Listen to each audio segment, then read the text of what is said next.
It's very windy today. Son of a bitch. it's it's very windy today. We got a cold front coming through. We've been consistently getting into the 80s. So, yeah, it's now we're gonna go jump. I think it's supposed to be to the 60s. Like we've been having like lows in 60s, highs in the 80s, and now I think at least for 2 or 3 days we're gonna have highs in the 60s, lows in the 40s. Kind of happy about that. I'm happy to have. I'm starting to love cold weather the older I get, just because, I can handle it. It's easy. Just throw on some clothes, throw on a blanket. Whereas, middle of summer, that AC on blast, doubling, sometimes tripling my fucking electric bill. But a lot of things have happened at work this week. Last week, honestly, I felt like it was just more of the same. I didn't really have any real updates for you, and I just wasn't in a mood. And I'm honestly still not in the mood today, but there's a lot of shit happening. For one, they've canceled lunch service at work. Apparently, it's just as they've tried, and they just aren't able to really make money from it. They're spending more money on workers and food, and than they are on actual than they're earning from the customers.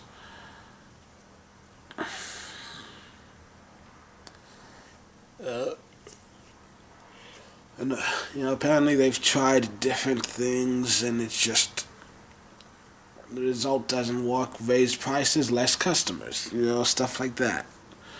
But so they're canceling that, which good news for me. I get to go into work later. It's only by half an hour, but still, I feel like it changes everything. Like today felt so drastically different. Um, cause I started going in earlier just because there was so much shit just piled up high from the morning crew. And I'm still gonna walk into a mess every day. I know that. I'm not expecting to walk in and not see any dirty dishes at all. But yeah, the level should hopefully lessen just a bit to the point that I don't actually, have to be there early. So I'm going back to my previous schedule. So instead of being at work at 3, I have to be at work at 3:30, which means I get an extra half hour every day, which might not mean much to some people, but I mean that's an extra half hour of sleep if I want, or one extra anime episode that I can watch, or if I want, I can just take a much longer shower. Half an hour more to either play video games or work on my book.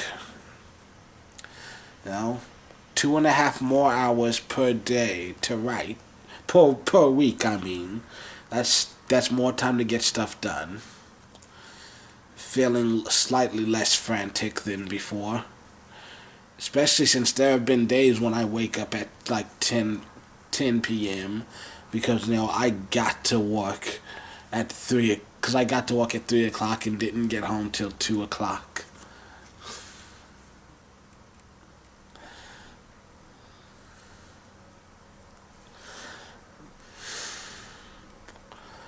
But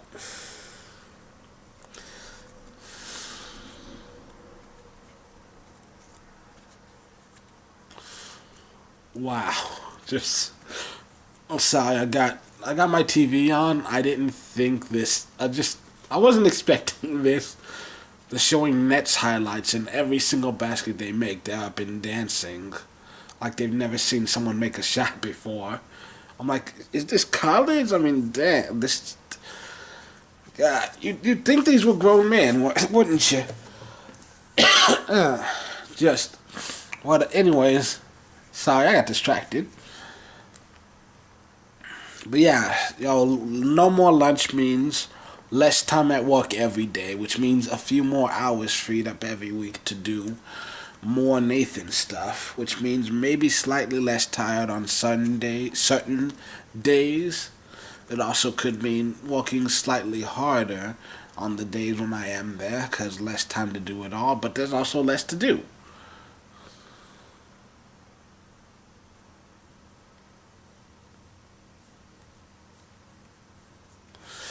But anyways,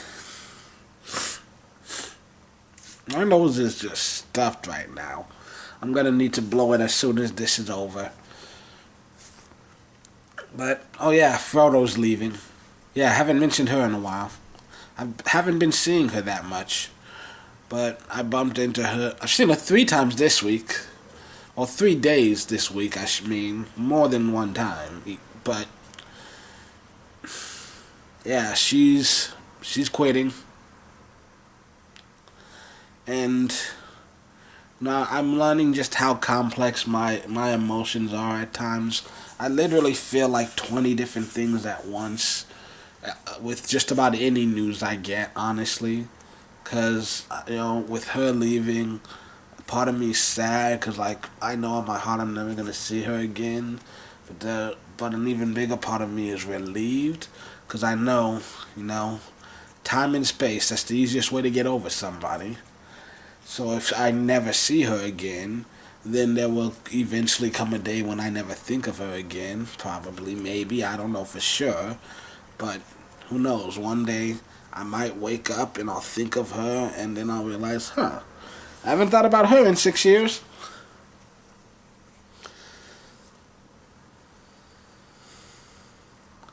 My stomach hurts right now. I am fucking starving. Oh, did I tell you I went on a diet? Just, I am hungry. And by diet, I don't mean I'm not exercising. I'm not doing anything more than I have done.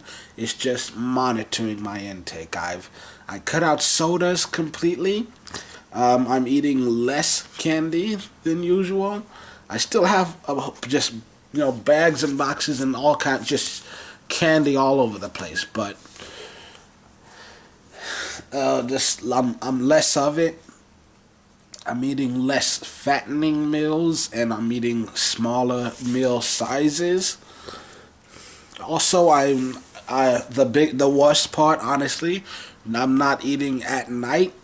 That's the hardest part. Your metabolism slows down, before bed. But I get off of work, 10 hours on your feet, I get hungry.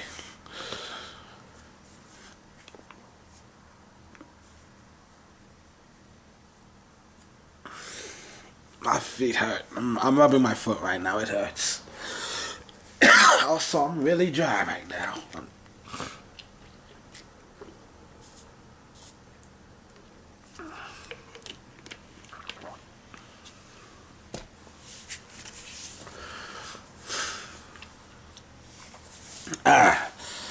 Little better.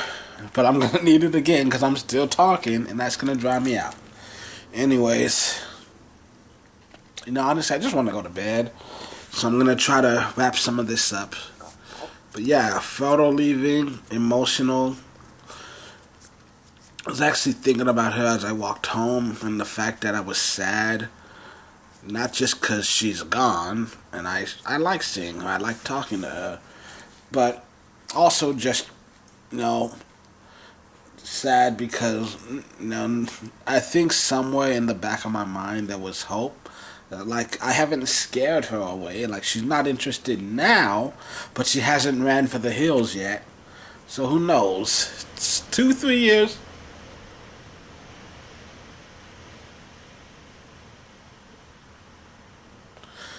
Y'all might not have heard that, but that was just a huge gust of wind. Anyways, like, it's always kind of just stayed in the back of my head, Who knows? As long as she's in my life, I still have a chance to win her over eventually down the line. I think that's what made this whole situation the hardest. Just that somehow convinced myself that I actually stood a fucking chance this time. It's so much easier to get rejected when you're expecting it. Then you're like, alright, that's done. Move on.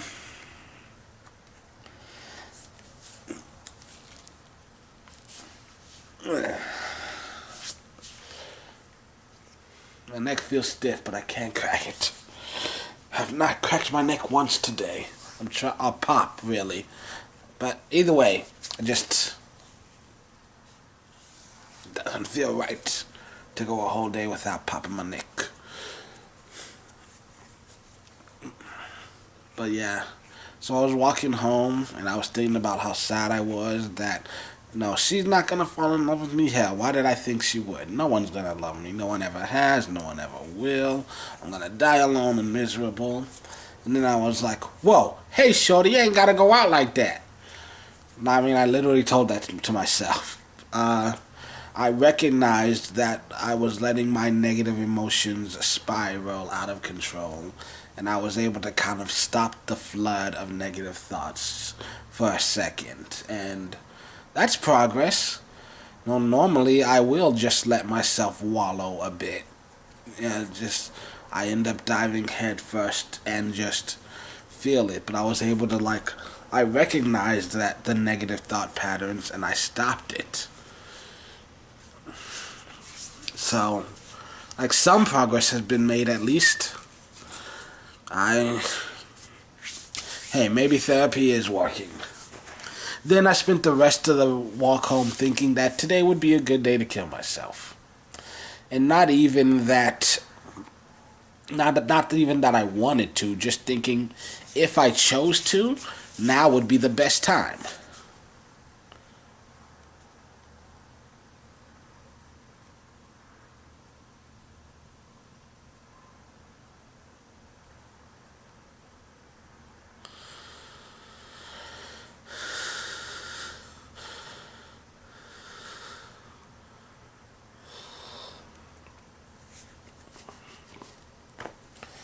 And so I just thought, I don't know, when I was in high school, I planned it so that people wouldn't find out. You know? I planned it so that, hey, Sundays, I never leave my room anyways. I spend all Sunday just staring at the I spend all my Sundays just staring at a television screen, just watching football mostly, watching cartoons, Fox Sundays. I just, Sundays are the day when I come out of my room to grab food, pee, and then run back in my room. So, when I tried to kill myself, it would be the best time to do it would be on Saturday. Because then nobody would even realize I was missing, maybe until Tuesday. And I realized today's kind of the same thing. No one hears Sunday and Monday. No people. I don't talk to people. I don't really there are some people that see me. I go to the grocery store. Other than that, I was just thinking that if I did kill myself right now, the first person to even suspect anything would probably be my therapist, because I have a session on Monday at 3, but by then I'd have already been dead for well over 60 hours. So even if she did immediately realize that something was wrong, be too late to do anything. And honestly, that's the main reason I decided to make this video. Just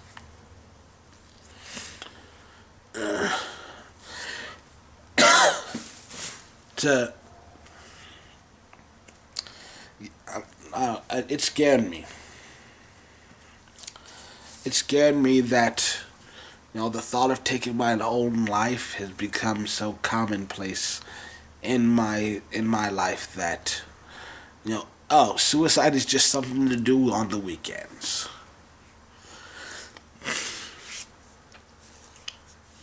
But the fact that it scares me is progress. Because it literally used to be just something to do on the weekends. And the minute that the thought entered my head, it would be like, fuck it, let's go ahead and try it.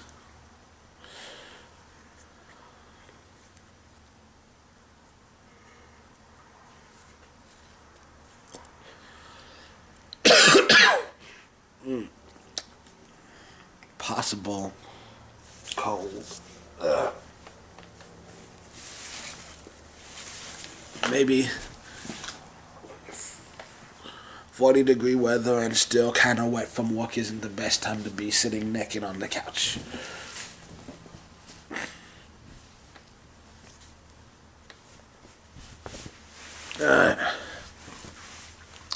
So anyways, I need to wrap this up, don't I? Fucking told you my throat's dry.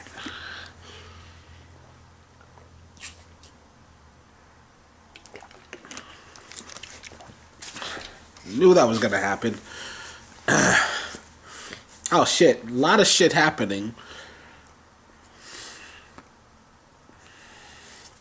I went on this, I've been on this kick recently. Started in like November, December. There are so many songs I've loved growing up that I just haven't heard in years, or at least haven't listened to regularly, that I'm like, fuck it, I'm gonna go start, buying them so that I can listen to them anytime I want, anywhere I want. And then, my boss, he was giving me a ride home. Listen. Damn.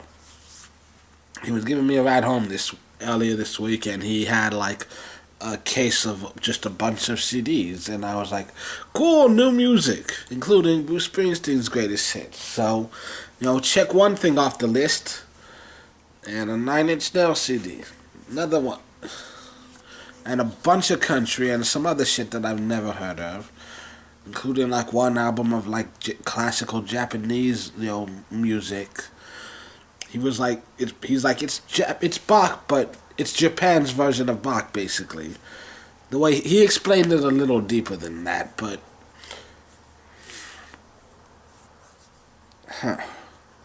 I have lumps on my leg. It usually indicates some sort of reaction.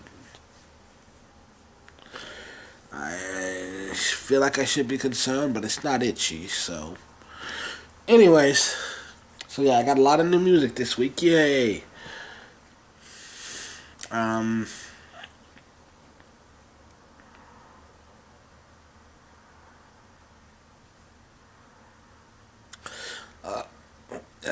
so scatterbrained right now. Oh yeah, I was talking about suicide.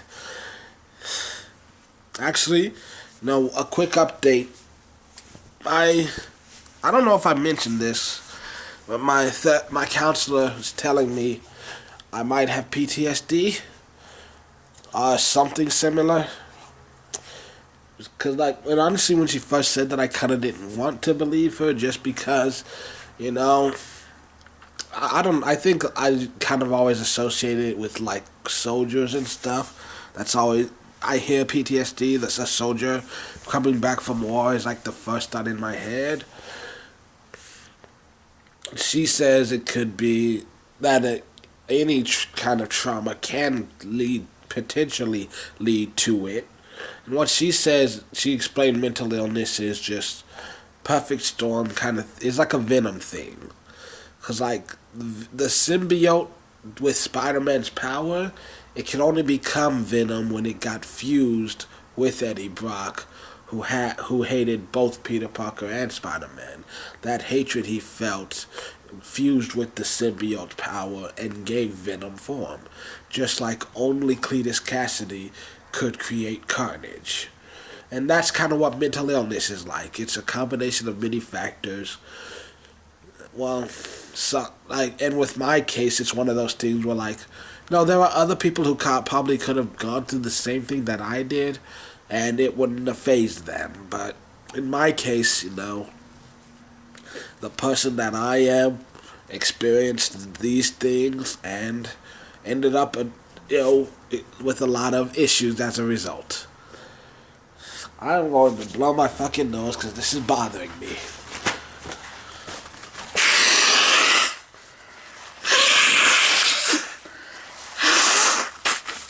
Jesus, that is a lot. That is a lot of boogers. Wow, I can hear the difference. Okay. Part of me wants to start this over from scratch, but no, fuck it, we're gonna power through. So anyways, I am breathing so much easier. My throat is still dry though, so I'm gonna power through this, chug some water, and go to bed. So, um, what was I talking? So yeah, I was talking about. So she was saying it's not an official diagnosis, but it's something that she says could be a root cause of everything, and that there are certain things with like PTSD and personality disorders where the symptoms can go along with a lot of other stuff. It can.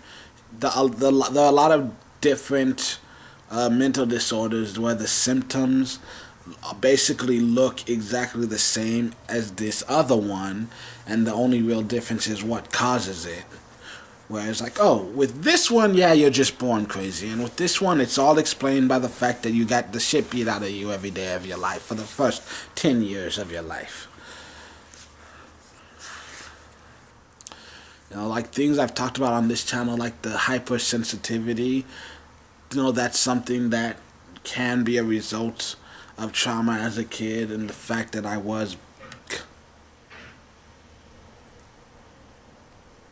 the fact that I was constantly beat up when I was younger.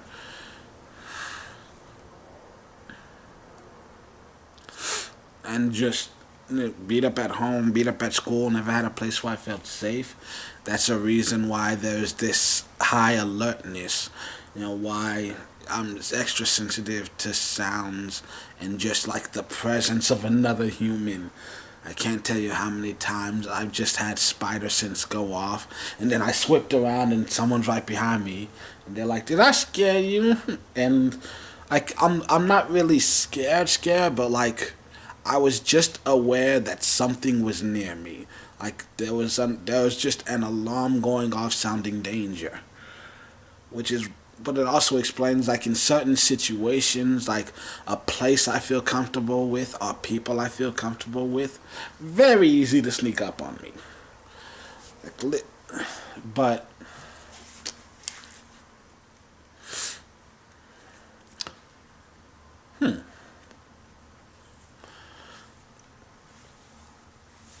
but so I've been talking too long, so I need to stop stuttering and everything. Um,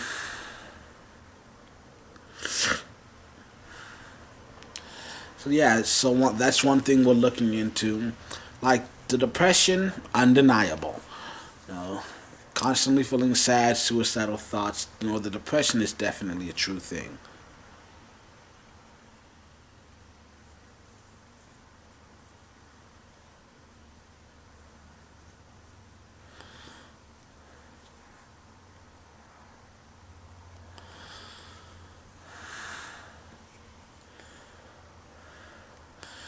And then Why am I so? It's 2 in the morning. Well, it is now. I think. When did I start this? Did I start it right at? I don't think I started it right at 1:30. Anyways, so yeah, we're looking at, because definitely have depression. The OCD is there, but she says OCD symptoms can develop as a result of trauma and abuse. And there's also so that so we're looking into, like, I've gotten her to at least, I started the conversation, but I got her to at least agree that I do have at least some type of personality disorder. It might not be borderline personality disorder. There are a lot of different kinds, but we do, at the very minimum, I have some basic type of personality disorder. You can't say that it doesn't exist at all. And well, one thing I've done this week is be more mindful of my emotions, the things I feel, how I feel, not how I feel and why I feel them, how strongly I feel them. And it's weird how, one little thing can trigger so many different emotions to activate. And I've also started giving my emotions form, which has made it a little easier to deal with them. Being able to understand them better. Because, like my anger, I was thinking at first when I realized that my anger is pretty much always active. Like I've joked about how I'm always angry, but legitimately I am. I'm always pissed off every second of every day.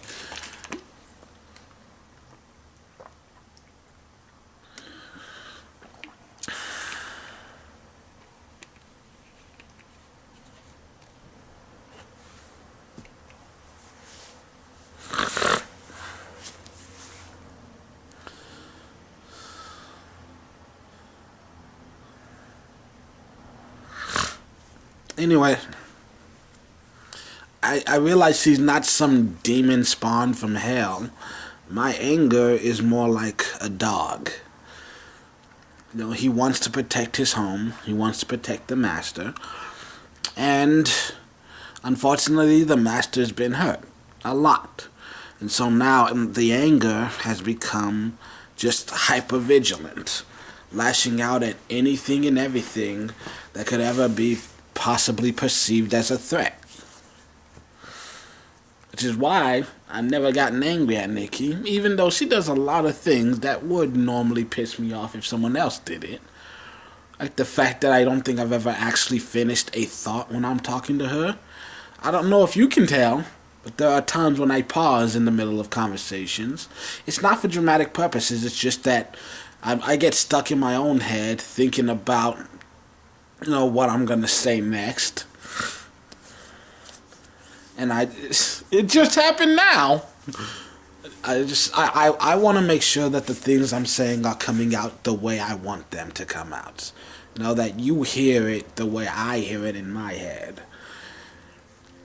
And so, yeah, she definitely, it feels, there are times when I wonder, is she actually listening to me, or is she just waiting for me to shut up so that she can finally speak?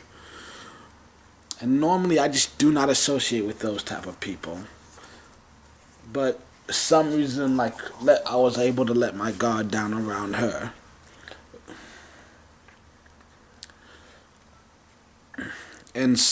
But like everyone else, like anger, like I said, it's a dog that's just learned to treat everything as a possible threat. Every car that drives by, every bird that flies by, every squirrel that even looks at the yard. Now it's gonna bark at all of them. And in my sadness, sadness isn't some evil thing trying to destroy me. It's just, she's big and clumsy. She doesn't realize that she's stepping on a bunch of other emotions. And hope. Have we talked about my core emotions?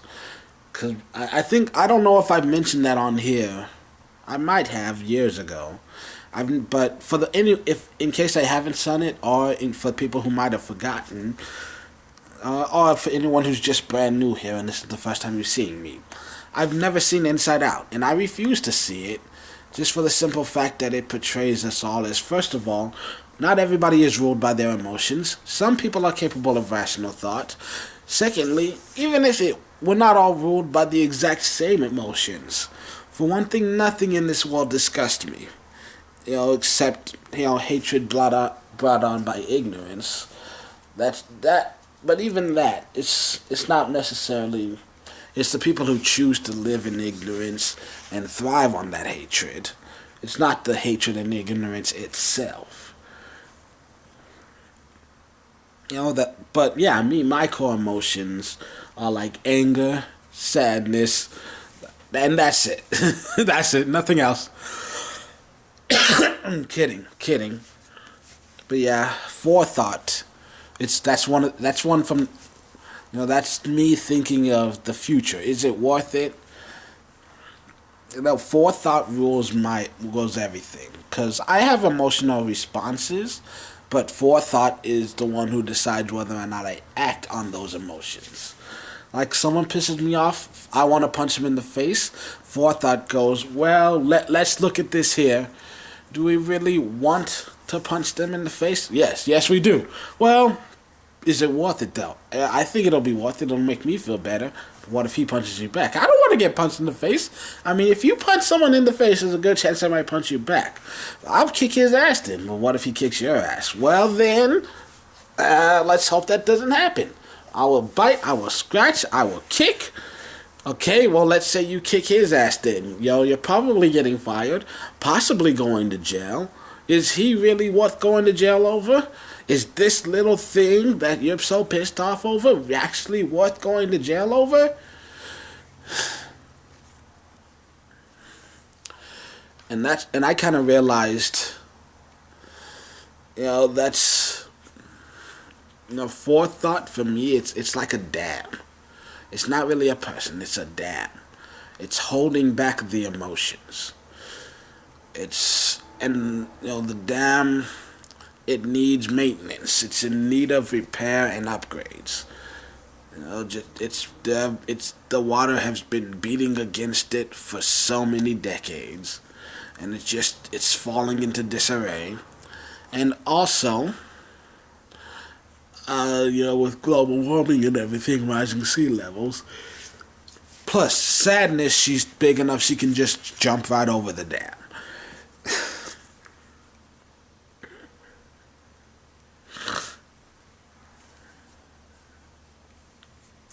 And then there's hope. No matter how much I try to deny it and ignore it, refuse it, hope never stops existing. She's like Tinkerbell. Little fucking just floating around, sprinkling fairy dust in everyone, telling him, you can fly, you can fly, you can fly. Don't even know if that's the right movie. I was one, because that song is either from Dumbo or Peter Pan. I feel like it was Peter Pan, not 100% sure.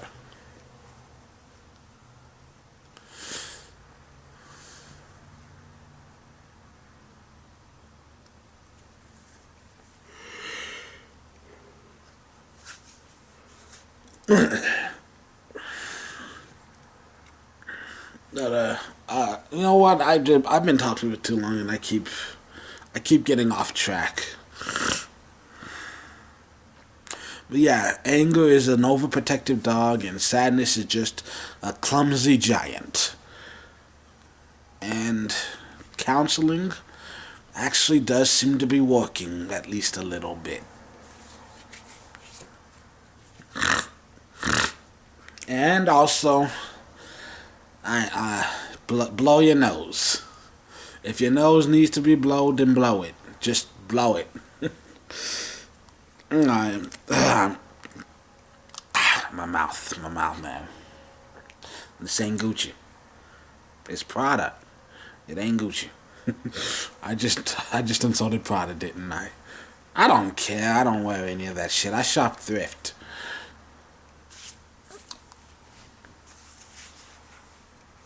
I'm going to bed. See you next week.